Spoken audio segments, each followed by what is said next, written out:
जय श्री कृष्णा। राधे राधे भगतजनों, आज हम वैशाख मास महात्म्य चतुर्थ अध्याय सुनेंगे। कल की कथा में हमने पाप प्रशमन नामक स्रोत से मनुष्य किस प्रकार अपने पापों से छुटकारा पाता है वह जाना था। अब आज आगे की कथा चतुर्थ अध्याय सुनते हैं। इसमें वैशाख मास महात्म्य में स्नान, तर्पण और श्री माधव पूजन की विधि क्या है और क्या इसकी महिमा है वह जानेंगे। कथा शुरू करती हूँ। अम्बरीश ने पूछा, हे मुनि, वैशाख मास के व्रत का क्या विधान है? इसमें किस तपस्या का अनुष्ठान करना पड़ता है? क्या दान होता है? कैसे स्नान किया जाता है और किस प्रकार भगवान केशव की पूजा की जाती है? हे ब्रह्मर्षि, आप श्री हरि के प्रिय भगत तथा सर्वज्ञ हैं, अतः कृपा करके मुझे ये सब बताइए। नारद जी ने कहा, हे साधु श्रेष्ठ, सुनो। वैशाख मास में जब सूर्य मेष राशि पर चला जाए तो किसी बड़ी नदी में, नदी रूप तीर्थ में अथवा सरोवर में, झरने में, देवकुंड में, स्वतः प्राप्त हुए किसी भी जलाशय में, बावड़ी में अथवा कुएं आदि पर जाकर नियम पूर्वक भगवान श्री विष्णु का स्मरण करते हुए स्नान करना चाहिए। स्नान के पहले निम्नांकित श्लोक का उच्चारण करना चाहिए।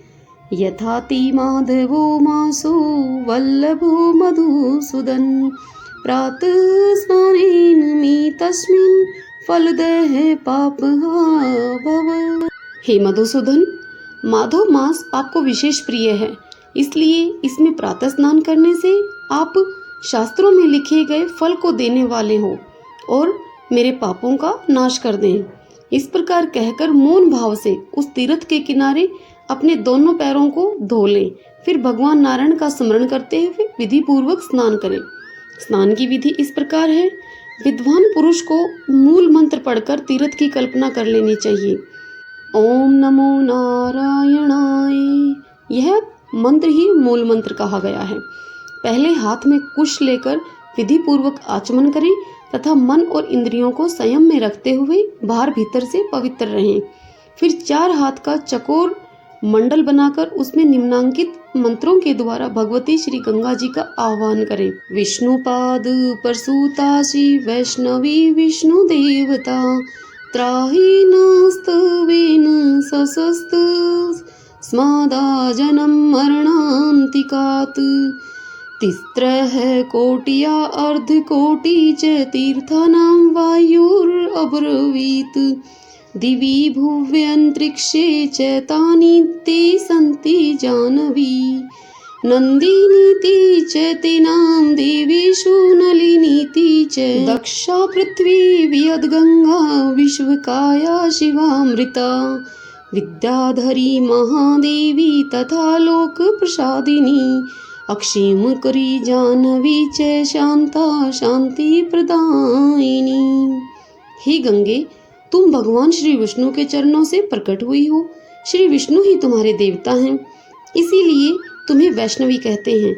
हे देवी, तुम जन्म से लेकर मृत्यु तक समस्त पापों से मेरी रक्षा करो। स्वर्ग, पृथ्वी और अंतरिक्ष में कुल 3.5 करोड़ तीर्थ हैं, ऐसा वायु देवता का कथन है। माता जाह्नवी, वे सभी तीर्थ तुम्हारे अंदर मौजूद हैं। देवलोक में तुम्हारा नाम नंदिनी और नलिनी है। इनके शिवा दक्षा, पृथ्वी, वियद्गंगा, विश्वकाया, शिवा, अमृता, विद्याधरी, महादेवी, लोक प्रसादिनी, अक्षेमकरी, जाह्नवी, शांता और शांति प्रदायिनी आदि तुम्हारे अनेकों नाम हैं। स्नान के समय इन पवित्र नामों का कीर्तन करना चाहिए। इसमें त्रिपथ गामिनी भगवती गंगा उपस्थित हो जाती हैं। 7 बार उपयुक्त नामों का जप करके सनपुट के आकार में दोनों हाथों को जोड़कर उनमें जल लें और 4 या 6 या फिर 7 बार मस्तक पर डालें। इस प्रकार स्नान करके पूर्ववत मृतिका को भी विधिवत अभिमंत्रित करके और उसे शरीर पर लगाकर नहा लें। मृतिका को अभिमंत्रित करने का मंत्र इस प्रकार है। अशुभ क्रांति रथ क्रांति विष्णु क्रांति वसुंधरे मृतके हर्मि पापम यन्मया दुष्कृतं कृतम् उद्धृतासी वराहेण कृष्णेन शतबाहुना नमस्ते श्रवलोकानां प्रभवारिणी सुवर्ते। हे वसुंधरे, तुम्हारे ऊपर अश्व और रथ चला करते हैं, भगवान श्री विष्णु ने भी वामन अवतार धारण करके तुम्हें एक पैर से नापा था। हे मर्तके, मैंने जो बुरे कर्म किए हों, मेरे उन सब पापों को तुम हर लो। हे देवी, सैकड़ों भुजाओं वाले भगवान श्री विष्णु ने वराह का रूप धारण करके तुम्हें जल से बाहर निकाला था। तुम संपूर्ण लोकों की उत्पत्ति के लिए अरणि के समान हो, अर्थात जैसे अरणि काष्ठ से आग प्रकट होती है, उसी प्रकार तुमसे संपूर्ण लोक उत्पन्न होते हैं। सुवर्ते, तुम्हें मेरा नमस्कार है। इस प्रकार स्नान करने के पश्चात विधि पूर्वक आचमन करके जल से बाहर निकलें और 2 शुद्ध श्वेत वस्त्र, धोती चादर धारण करें। तदंतर त्रिलोकी को तृप्त करने के लिए तर्पण करें। सबसे पहले श्री ब्रह्मा का तर्पण करें, फिर श्री विष्णु, श्री रुद्र और प्रजापति का। तत्पश्चात देवता, यक्ष, नाग, गंधर्व, अप्सरा, असुरगण, क्रूर सर्प, गरुड़, वृक्ष, जीव जंतु, पक्षी, विद्याधर, मेघ, आकाशचारी जीव, निराधार जीव, पापी जीव तथा धर्मपरायण जीवों को तृप्त करने के लिए मैं उन्हें जल अर्पण करता हूँ। यह कहकर उन सबको जलांजलि दें। देवताओं का तर्पण करते समय युगो पवित को बाएं कंधे पर ही डाले रहें। तत्पश्चात उसे गले में माला की भांति कर लें और दिव्य मनुष्यों, ऋषिपुत्रों तथा ऋषियों का भक्ति पूर्वक तर्पण करें। सनक, सनंदन, सनातन और सतन कुमार ये दिव्य मनुष्य हैं। कपिल, आसुरी, बोढ़ू तथा पंचशीख ये प्रधान ऋषिपुत्र हैं। ये सभी मेरे दिए हुए जल से तृप्त हों, ऐसा कहकर इन्हें जल दें। इसी प्रकार मारीचि, अत्रि, अंगीरा, पुलस्त्य, पुलह, क्रतु, प्रचेता, वशिष्ठ, नारद और अन्य देव ऋषियों एवं ब्रह्मा ऋषियों का अक्षत सहित जल के द्वारा तर्पण करें। इस प्रकार ऋषि तर्पण करने के पश्चात यज्ञोपवीत को दाएं कंधे पर करके बाएं घुटने को पृथ्वी पर टेक कर बैठ जाएं। फिर अग्निश्वात, सौम्य, हविष्मान, उष्मप, कव्यावाट, अनल, बृहस्पति, पिता, पितामह आदि तथा मातामह आदि सब लोगों का विधिवत तर्पण करके निम्नांकित मंत्र का उच्चारण करें। ये अबांधवा बांधवा ये अन्य जन्मनि बांधवा है, ये तृप्तिम खिलायांतु ये अपयस्न तोय कांक्षिणः। जो लोग मेरे बांधव न हो, जो मेरे बांधव हों तथा जो दूसरे किसी जन्म में मेरे बांधव रहे हों, वे सब मेरे दिए हुए जल से तृप्त हों। उनकी सिवा और जो भी कोई प्राणी मुझसे जल की अभिलाषा रखते हों, वे भी तृप्ति लाभ करें। यों कहकर उनकी तृप्ति के उद्देश्य से जल गिराना चाहिए। तत्पश्चात विधि पूर्वक आचमन करके अपने आगे कमल की आकृति बनाएं और सूर्यदेव के नामों का उच्चारण करते हुए अक्षत, फूल, लाल चंदन और जल के द्वारा उन्हें यत्न पूर्वक अर्घ दें। अर्घदान का मंत्र इस प्रकार है। नमस्ते विश्वरूपाय नमस्ते ब्रह्मरूपिणे सहस्ररश्मये नित्यं नमस्ते सर्वतेजसे नमस्ते रुद्रवपुषे नमस्ते भक्तवत्सल पद्मनाभ नमस्तेस्तु कुण्डलांगदभूषित नमस्ते सर्वलोकानां सुप्तानामुपबोधन सुकृतं दुष्कृतं च इव सर्वं पश्यसि सर्वदा सत्यदेव नमस्ते अस्तु प्रसिद्ध मम भास्कर दिवाकर नमस्ते अस्तु प्रभाकर नमोस्तु ते। भगवान सूर्य, आप विषव रूपा और ब्रह्मा स्वरूप हैं। इन दोनों रूपों में आपको नमस्कार है। आप सहस्त्रों किरणों से सुशोभित और सबके तेज रूप हैं। आपको सदा नमस्कार है। भगत वत्सल रुद्र रूपधारी आप परमेश्वर को बारंबार नमस्कार है। कुंडल और अंगद आदि आभूषणों से विभूषित पद्मनाभ, आपको मेरा नमस्कार है। भगवान, आप सोए हुए संपूर्ण लोकों को जगाने वाले हैं। आपको मेरा प्रणाम है। आप सदा सबके पाप पुण्यों को देखा करते हैं। हे सत्यदेव, आपको नमस्कार है। हे भास्कर, मुझ पर प्रसन्न होइए। हे दिवाकर, आपको मेरा नमस्कार है। हे प्रभाकर, आपको नमस्कार है। इस प्रकार सूर्यदेव को नमस्कार करके 7 बार उनकी प्रदक्षिणा करें। फिर द्विज, गौ और सुवर्ण का स्पर्श करके अपने घर में जाएं। वहां आश्रमवासी अतिथियों का सत्कार तथा भगवान की प्रतिमा का पूजन करें। हे राजन, घर में पहले भक्ति पूर्वक जितेंद्रिय भाव से भगवान गोविंद की विधिवत पूजा करनी चाहिए। विशेषतः वैशाख के महीने में जो श्री मधुसूदन का पूजन करता है, उसके द्वारा पूरे 1 वर्ष तक श्री माधव की पूजा संपन्न हो जाती है। वैशाख मास आने पर जब सूर्यदेव मेष राशि पर स्थित हो, तो श्री केशव की प्रसन्नता के लिए उनके व्रतों का संचय करना चाहिए। अपने अभीष्ट की सिद्धि के लिए अन्न, जल, शक्कर धेनु तथा तिल की धेनु आदि का दान करना चाहिए। इस कार्य में धन की कंजूसी उचित नहीं है।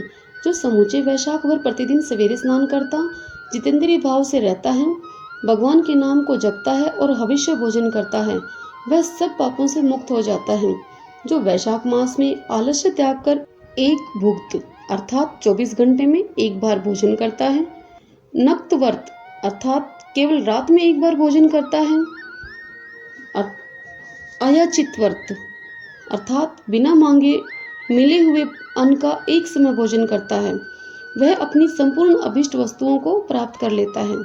वैशाख मास में प्रतिदिन 2 बार गांव से बाहर नदी के जल में स्नान करना, हविष्य खाकर रहना, ब्रह्मचार्य का पालन करना, पृथ्वी पर सोना, नियम पूर्वक रहना, व्रत करना, दान देना, जप करना, होम और भगवान मधुसूदन की पूजा करना, ये नियम हजारों जन्मों के भयंकर पापों को भी हर लेते हैं।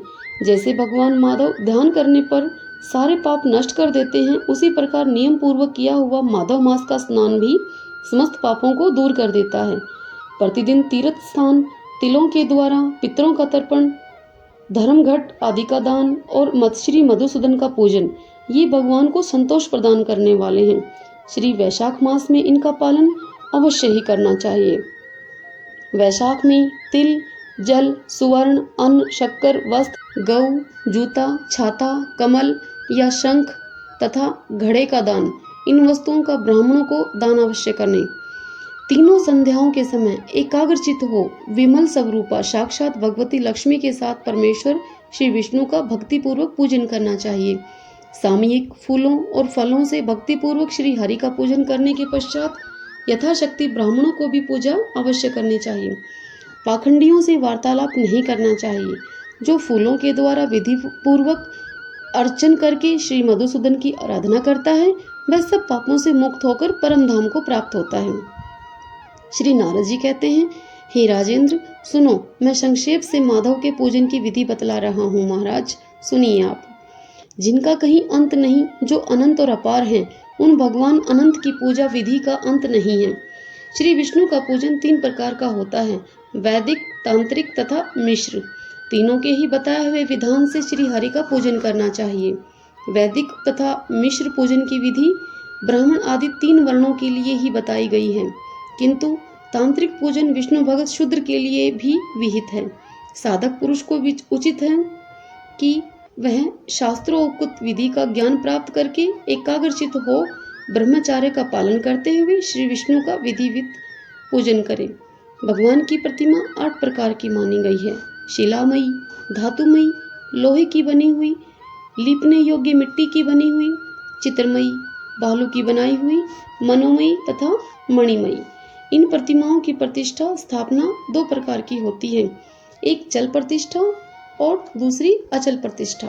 हे राजन, भक्त पुरुष को चाहिए कि वह जो कुछ भी सामग्री प्राप्त हो उसी से भक्ति भाव के साथ पूजन करे। प्रतिमा पूजन में स्नान और अलंकार ही अभीष्ट हैं, अर्थात भगवत ग्रह को स्नान कराकर पुष्प आदि से श्रृंगार कर देना ही प्रधान सेवा है। श्री कृष्ण में भक्ति रखने वाला मनुष्य यदि केवल जल भी भगवान को अर्पण करे तो वह उनकी दृष्टि में श्रेष्ठ है।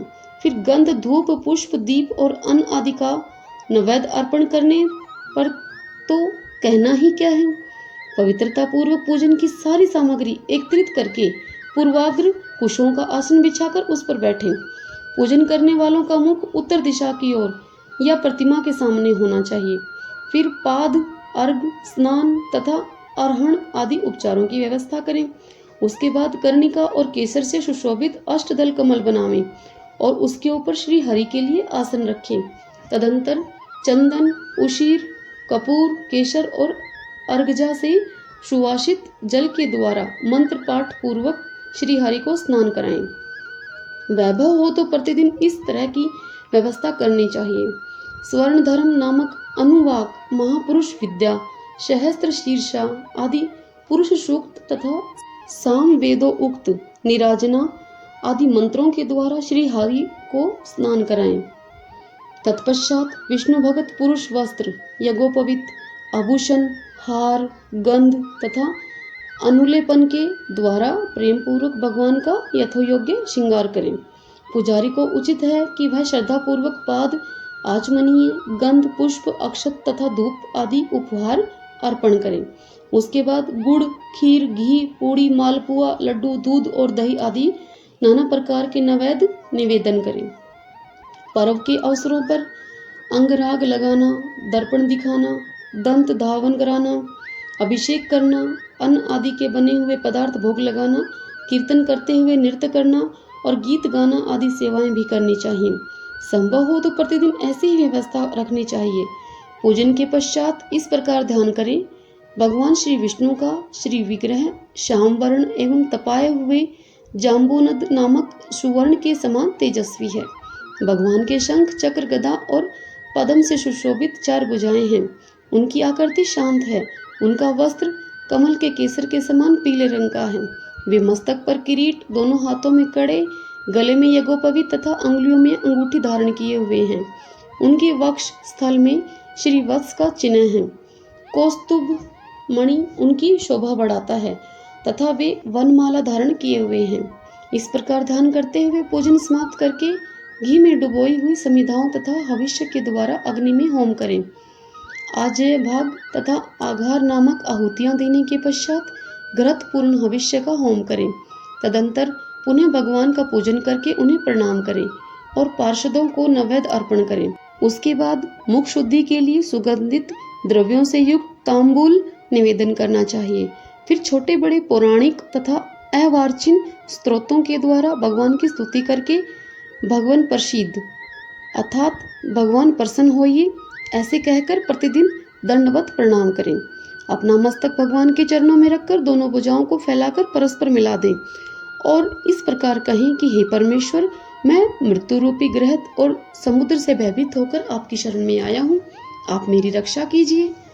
और फिर बाद में भगवान को अर्पण की हुई प्रसाद माला आदि को आदरपूर्वक सिर पर चढ़ाएं और यदि मूर्ति विसर्जन करने योग्य हो तो उसका विसर्जन भी करें। ईश्वरीय ज्योति को आत्म ज्योति में स्थापित कर लें। प्रतिमा आदि में जहाँ भगवान का चरण हो वहीं श्रद्धा पूर्वक पूजन करना चाहिए तथा मन में यह विश्वास रखना चाहिए कि जो संपूर्ण भूतों में तथा मेरी आत्मा में भी रम रहे हैं वे ही सर्वात्मा परमेश्वर इस मूर्ति में विराजमान हैं। इस प्रकार वैदिक तथा तांत्रिक क्रियायोग के मार्ग से जो भगवान की पूजा करता है वह सब ओर से अभिष्ट सिद्धि को प्राप्त होता है। श्री विष्णु प्रतिमा की स्थापना करके उसके लिए सुदृढ़ मंदिर बनवाना चाहिए तथा पूजा क्रम की सुव्यवस्था के लिए सुंदर फूलवाड़ी भी लगवानी चाहिए। बड़े बड़े पर्वों पर तथा प्रतिदिन पूजा का कार्य भली भांति निर्वाह होता रहे, इसके लिए भगवान के नामों से खेत, बाजार, कस्बा और गांव आदि में भी लगवा देने चाहिए। यूं करने से मनुष्य भगवान के सायुज्य को प्राप्त होता है। भगवत ग्रह की स्थापना करने से सार्वभौम अर्थात सम्राट के पद को, मंदिर बनवाने से तीनों लोकों के राज्य को, पूजा आदि की व्यवस्था करने से ब्रह्मलोक को तथा इन तीनों कार्यों के अनुष्ठान से मनुष्य भगवत सायुज्य को प्राप्त कर लेता है। केवल अश्वमेध यज्ञ करने से किसी को भक्ति योग की प्राप्ति नहीं होती। भक्ति योग को तो वही प्राप्त करता है जो पूर्वोक्त रीति से प्रतिदिन श्री हरि की पूजा करता है। हे राजन, वही शरीर शुभ कल्याण का साधक है जो भगवान श्री हरि को साष्टांग प्रणाम करने के कारण धूलि दूषित हो रहा है। नेत्र भी वे ही अत्यंत सुंदर और तपह शक्ति से संपन्न हैं जिनके द्वारा श्री हरि का दर्शन होता है। वही बुद्धि निर्मल और चंद्रमा तथा शंख के समान उज्जवल है जो सदा श्री लक्ष्मीपति के चिंतन में संलग्न रहती है तथा वही जीवा मधुर भाषिणी है जो बारंबार भगवान नारायण का सत्वन किया करती है। स्त्री और शूद्रों को भी मूल मंत्र के द्वारा श्री हरि का पूजन करना चाहिए तथा अनियान्य वैष्णवजनों को भी गुरु की बताई हुई पद्धति से श्रद्धापूर्वक भगवान की पूजा करनी उचित है। हे राजन, यह सब प्रसंग मैंने तुम्हें बता दिया है। श्री माधव मास का पूजन परम पावन है। विशेषतः वैशाख मास में तुम इस प्रकार पूजन अवश्य करना। सूत जी कहते हैं, महर्षिगण इस प्रकार पत्नी सहित मंत्रवेता महाराज अम्बरीश को उपदेश दें, उनसे पूजित हों। विदा लेकर देवर्षि नारद वैशाख मास में गंगा स्नान करने के लिए चले गए। लोक में जिनका पावन श्रेयस फैला हुआ था, उन राजा अम्बरीश ने भी मुनि की बताई हुई वैशाख मास की विधि का पुण्य बुद्धि से पत्नी सहित पालन किया। भगतजनों, ये चतुर्थ अध्याय वैशाख मास महात्म संपूर्ण हुआ। कल हम अगला अध्याय 5वां अध्याय श्रवण करेंगे। तब तक के लिए नाम जाप करते रहिए। कलयुग केवल नाम आधारा। हरे कृष्णा कृष्णा कृष्णा हरे हरे, हरे राम राम राम हरे हरे। जय श्री कृष्णा। राधे राधे।